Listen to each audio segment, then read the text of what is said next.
talk about the 5 basic concerns of the present age. The first is family. We all know how important family really is. Parents know that. Grandparents know that. The truth is, family leaves its deepest imprint in our lives. It is very important. They talk about, secondly, friends. How important friends really are. They say if across our lifetime we're able to have 2 good friends, it is really a blessing. Even to have 1 good friend is a treasure. Friendship is all about being there for the other, whether that's in marriage or along the way. To have someone that we count on, a good friend, very important. The third kind of concern for all of us is our work. Not just our job, but how we spend our lives. Because all of us want to be able to spend our lives in a way that makes some difference. The work of our lives is very important.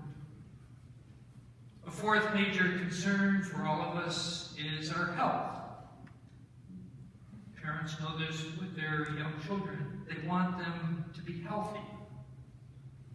In marriage, spouses try to take care of each other. Our health is important, even for us elders. As health begins to diminish a bit, health is still very important. And the fifth major concern of the present age is money. Not just accumulating money, although all of us probably could use a little more money.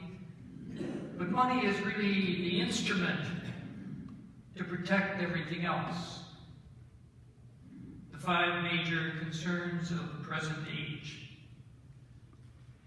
In the gospel passage, the Sadducees use one of the concerns of the present age to try to undermine what Jesus was saying. The Sadducees, they didn't believe in the resurrection. They heard Jesus preaching about life everlasting.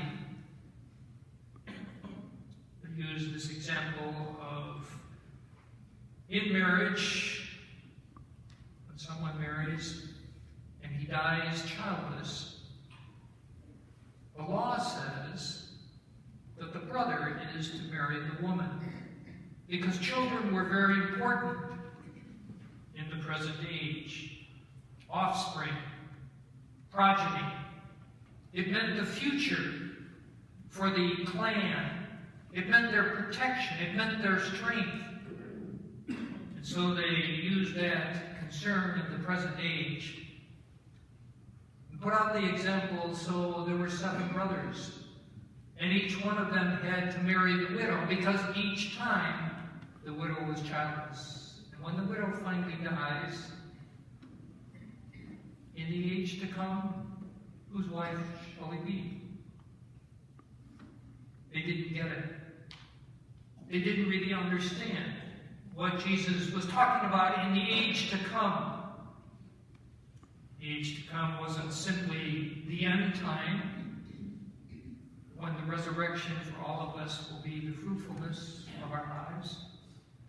Jesus was talking about the age to come. He was talking about the resurrection. He was talking about his own resurrection. And in the age to come, after he had risen, the gift of his Spirit would be given to all those who believe. That's why in the gospel he calls them the children of God, sons and daughters of a loving God, those who share in his Spirit. Sometimes we do get it. Jim and Joy really get it. They married a little bit later, but they were very much in love and very much wanted to begin their family. They gave it their best, so to speak. And after 3 years, there were no children. They went and sought medical advice and began with medications, eventually with some surgery. For 10 years, they waited. They wanted a family, and no children came. As Joy turned 41, Jim was 42, they finally began to resign themselves to the fact that they would have no children. They stopped seeing their doctors, gave up on the medications. And as these things sometimes do happen, within 3 months, Joy was pregnant. And at the baptism of their son Patrick, Jim simply said this. He said, "Father, I never gave up hope. I didn't know if we would have children, but I never gave up hope." Jim and Joy get it. The blessing of this child. God's gift to them. Yesterday I was at St. Thomas of Villanova, and it was first confession for 70 young people. They were there with their parents, some with their grandparents as well. And their custom is that the parents and sometimes the grandparents come with the child to where the priest is, and they introduce the priest to the child. And then they step back as the child makes his first confession. I was listening to this young boy, and as he finished, their custom is they have a little stone to represent their sin. And they place the stone in a basket in front of a candle. And I said to the young boy, "So you have made your first confession. You brought your sin to the Lord." I said, "This candle represents Jesus. And so you brought even your sins to Jesus." And like the priest had just said, I said, Jesus is the Good Shepherd. And it's like when we bring our lives to Him, He reaches out, takes a hold of us, puts us on His shoulders, and brings us back to God. When I finished my little pious reflection, the little boy with big eyes was looking at me. He simply said, "Wow." He got it.